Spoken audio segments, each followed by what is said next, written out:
One of the best features about car buying reinvented is the upfront transparent pricing. With the old model, you start out with this inflated price because everyone's trained to negotiate, and then we eventually, probably 2 hours later, you get down to a fair transaction price, which is more based on supply and demand. So all we're doing is trying to just start here at the fair transaction price. We're not trying to sell our cars for any less because they were fair before and they're fair now. What we're trying to do is eliminate that 2 hour time frame it took to get there. Yeah. And that's what I think this has really done. And we just don't feel like you should have to negotiate your way to a fair deal. I mean, when you go into Best Buy to buy a TV, you don't have to negotiate. You just go buy the TV. And that's what customers want. They want to go right in. They want to see a fair price. They want to be able to validate it, which we can do. If customers ever ask us for our costs, how many times have we just shown our costs? And said, this is it. This is our profit.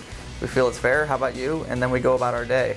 But that whole back and forth negotiation thing, it seems antiquated, and it really wastes the customer's time and ours, so we eliminated it. Yeah, and the coolest thing about it to me is the fact that I don't have to, as a sales manager, I don't have to tell my salesman what to go say to the customer and have this salesman walking back and forth to the office. I used to love that, where we would send in, I would sit in the sales office in the traditional model, and the sales manager would say, well, tell the customer this, and then the salesman would walk out and he'd tell the customer that, and then the customer would say, well, tell your sales manager this.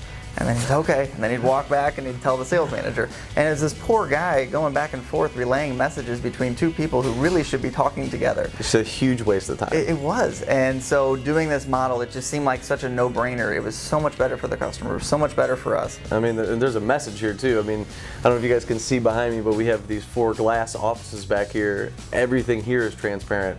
You walk in here and you can see what everybody's doing. There's nobody's hiding anything. Sometimes to a fault. People have run into the transparency and they've smacked their heads. So we've had to put plants up to try to prevent people from hitting the glass. But it's transparent to a fault at Frank Leta Acura. Yeah.